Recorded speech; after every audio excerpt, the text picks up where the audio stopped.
Hello everyone, welcome to this week's episode. This week I'm going to ask Mr. Shears his 2023 St. David's Day questions. We did it last year and he didn't get many right, to be honest, so let's see how he gets on this year. And we're also going to talk about risk. Risk in terms of what it is, what it means to people and their investments, pensions, what people need to do and what needs to happen going forward with education and understanding. So sit back, enjoy, and we'll crack on with this. Hello and welcome to Sanctuary Educate podcast, where we will talk all things mindset, money management, and our entrepreneurial journey. Along the way, we're going to throw in some amazing guests for your pleasure. I'm Shane Hyland. I'm Gareth Shears. This show is going to change your life and teach you skills that school never taught you. Boom.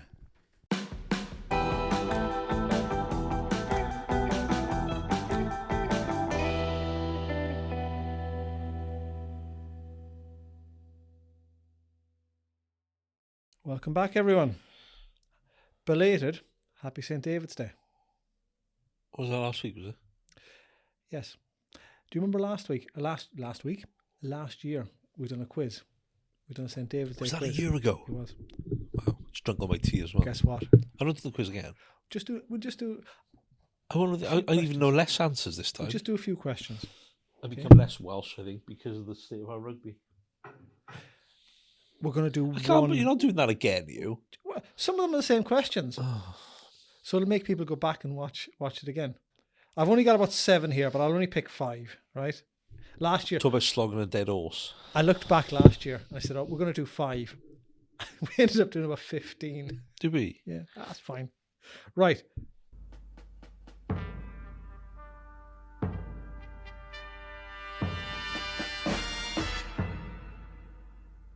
First one.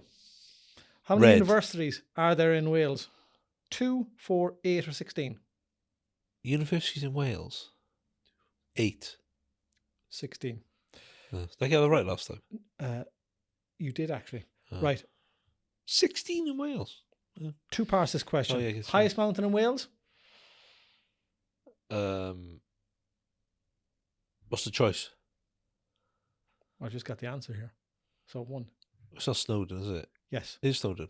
To the nearest 100 metres, because you're not going to get it right. How high is it?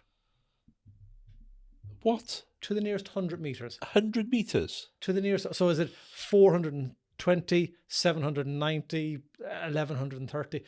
Give me 100. I have absolutely no idea. Only because I have no idea what the gauge is against. 1,085 metres. 1,085 metres, okay. How many... I'll give you... Here's a multiple choice. How many castles are there in Wales? 378, 641 or 927? I'll go the higher one, 927. Always go middle, 641. Well, I went middle last time and I didn't get it right. So that's not true. True. Because the next one is... I'll do a multiple choice next. Second last one. Which legendary British king is closely associated with Wales, with some suggesting he held court in Killeen? King Charles. I don't know. He had a round table. King Arthur. Oh, okay. Last one then. Right, I never enjoyed history in school. Only enjoyed doing sport. Well, we'll do geography then. Didn't enjoy How geography long either. Is the Welsh coast path? 870 miles, 970 miles, or 1,070 miles? We'll go middle, shall we? If you want to. Well, you told me you should always go middle. It's wrong, isn't it? Of course it's wrong, yeah. It's number 1, 870. Never listen to an Irishman. Yeah, I was going to say. Never. You could have pre-warned me of that. No, there was more fun in this. I spent this morning trying to Google stuff on that. But busy morning then. Yeah, it was. On a more serious note, I had somebody that I've never met before. We've had a chat last week. And they have a pension with a well-known product provider. And the pension is in a fund called Lifestyling. Okay. And for anyone that isn't aware of that, I think it was back probably around the 2000s. Lifestyling would say, when do you want to retire? they'd put a date on that, and the computers then would, they use the word de-risk, and basically what that was is going from equities to low risk, low volatility bonds or cash. So if you put 65, 5 years out, it would de-risk itself. Low volatility, yeah. Now, this pot that we've chatted about last week, there's 25% in cash, so is earning next to nothing. The 75% in non-equities, so fixed interest in global fixed interest, UK fixed interest, money markets and stuff like that, down in 2022 alone, minus 35%. Now, if you look at one of our portfolios, 100% equities, that's only down 5.67 for the same time. And it was a massive wake-up call, because this person went, well, pensions are a load of rubbish, aren't they? Looks at, wasn't educated correctly over time, doesn't understand anything like this. And I just Googled earlier on what risk is. A solution involving exposure to danger. Very vague. But as we know, we have to tell people, or we do tell people, about our informed and uninformed risk. With risk can have loss of capital, inflationary risk, or volatility, which is probably a good thing we can come on to later. But it just goes to show how many people don't actually understand anything got to do with pensions or investments. Yes, and you could take that further afield as well, can't you? Because people have this huge misconception of risk, because they think that investing in retail investments and investing in, or everyone calls it stocks, don't they? I don't like investing in stocks. Yeah. But then they'll go and stick £1,000 into crypto, which is unregulated, untested, and the most volatile thing you could find out there. Yeah. So people really don't understand risk. They haven't got a clue. And they don't. And that's an educational point, isn't it? They don't take ownership of this. They getting statements, throwing them in a drawer, not looking at last year, not understanding what they're paying for, not understanding what the end goal is, not understanding what they have and what they should have, and not understanding the exposure to different levels of assets, cash, property, shares, whatever it may be. And it is scary that this person now is 36 months out from wanting to finish work, and over 1/3 of their pension pot in the last 12 months has just vanished. And some of it would have vanished anyways, because the world we're in at the moment. But the person would have been a lot more comfortable with a 5% portion vanishing over last year than 35%. But that's because they've never dealt with somebody in many, many years. And the pot was very, very big. You know, we're talking about a big 6-figure pot. That has a massive effect on their, I suppose, I'm going to say, not say their mental health, but they haven't slept well, I think, because they said, I've lost all of this money. Technically, you know, it grew and it fell, but the levels of falling is astronomical at the moment, and people need to understand that it's the old understanding of risk. It's a new world. They need to start doing things in a different way. Yes, and with regards to these type of investments where people are stuck in a lot of bonds at the moment, if you're in a work company's lifestyling fund and you're getting close to the age of 60, there's a very good chance you're heavily in these bonds. So coming up towards retirement, your money is just going backwards, which is a big issue, because I actually think that whole process of de-risking coming up to retirement is not actually a good thing to do. It's a waste of time. Maybe take a bit of cash off the table, so have a little bit in there effectively to cover the initial year or so of retirement. But otherwise, you need to stay invested, because that money doesn't just stop at 65, you're retiring, or 60. That money's going to last you till you're 90 years of age, or 86, roughly what ONS will tell you. Previous generations would have and maybe this is where their level of understanding is. Previous generations would have gone to 60, 65. They would have said, I'm retiring tomorrow, and the value of that pot then would have gone and bought an annuity, and that annuity then would have given them a set income for the rest of their lives. But since 2015, you can do whatever you want now. You can buy your annuity, you can go into drawdown, and people don't understand that money has to probably even work harder when you're taking money from it. And in the instance of going into retirement, if you go into retirement and then the following year, while you're drawing an income, it's down 35% you have to have a massive change in your circumstances. You're going to have to basically start taking less money out, and it's never going to recover, because to make a 35%, to come back from a 35% fall, you've done it before, you have to make a 70% gain, because you have to go back up again. So it's never going to happen in their lifetime. So it's crazy that people don't understand this and don't do it. And like you said, I think we have to be very careful on not giving advice here, but I have the view that probably everybody should be in 80, 90, 100% equities, even if they're in their 50s or 60s, because they still have to draw an income in their 70s and 80s. And like you touched on, I think a vast majority of people go into a works pension, forget about the nest schemes and all these little ones. They're all lifestyle. And they're all probably balanced portfolios, 50-50. So in the last 12 months, 50% of it will have maybe lost 5%, 50% of it will have lost 35%. Huge falls.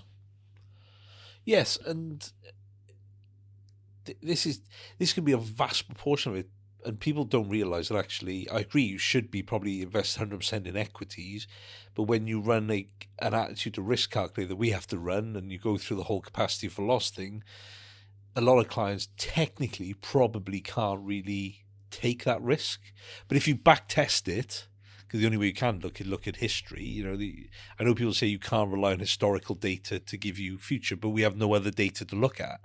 But if you back test it and actually say, well, over a period, I think if you do the maths, over a period of 20 years, if you invest 100% in equities, you will have never lost a penny. Yeah. But if you hold any bond element or cash element, you will. And cash is another thing. Everyone sees cash as being risk-free. Well, it's not, because you bank with Santander, for argument's sake, you have an £85,000 limit on your money. So if you've got 100,000 and then Santander fail, you're only going to get 85,000 back. You're going to lose 15,000. People are like, oh, that'll never happen. Santander, it'll never fail. Well, it happened to Northern Rock. There's no reason why they can't. Do you know what I mean? And these banks have been downgraded. So, and it's then also risk for inflation, because that's the big one. Yes, interest rates are a little bit higher now, but it's still nowhere near inflation. And yes, you can probably argue that equities are down at the moment and bonds are down. But if you look historically over the long term, equities will have outstripped cash by a long way. But you've got to be comfortable with the level of volatility they bring. And it's the understanding of segmenting your life. And you talked about the capacity for loss is another one that the regulator likes us to talk about. If you work out through proper planning of what you're intending to spend over the next X amount of years, putting aside a bit of an emergency nest egg, then you've covered all bases.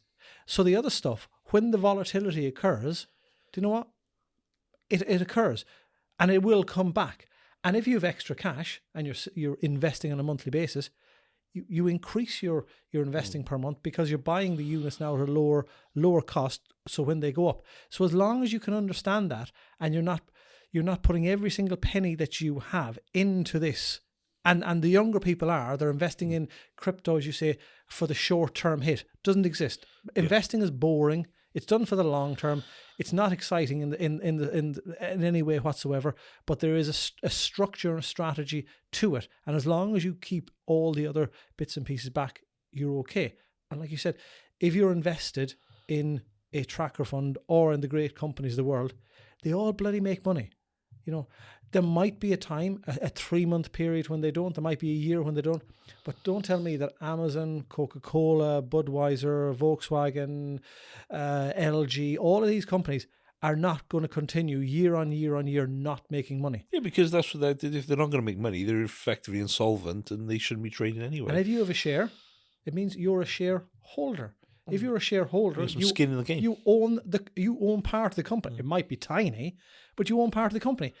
And at the end of their financial year, when the company say, we've made a profit and we're going to give our shareholders a thank you called a dividend, you get more money, or the value goes up. But I think it's just simple education on the behalf of adults. I chatted to kids weeks ago, and I said to them about talking about stocks and shares and all that, and said, they were like, and we chatted about this last day. And when I started saying, who has been to McDonald's and who's been here, and I own a small portion of that company, that they were like, oh, do you really?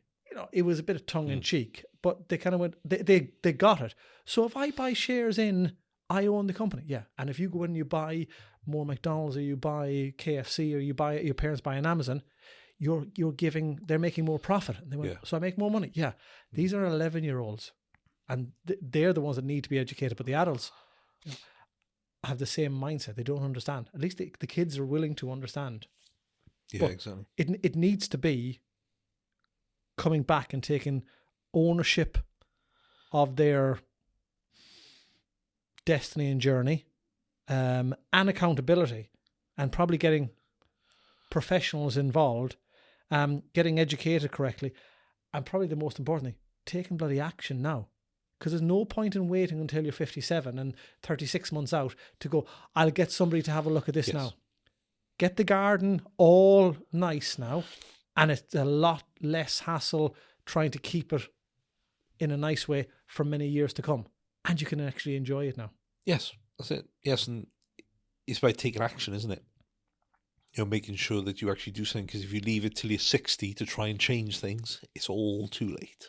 Because if you go at 60 to do things and you're going at 65, it's 60 months. It's not a long time. No.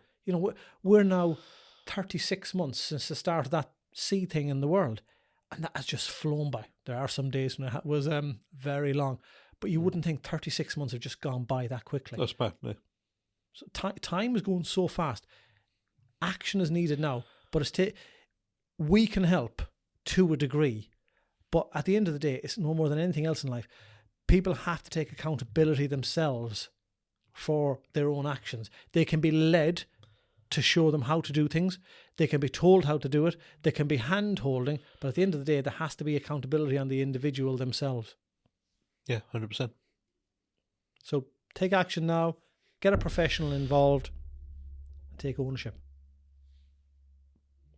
And next year, we'll have the third in the trilogy of the St. David's questions. I'll know it's coming. I'll know it's coming then. I know it's coming then.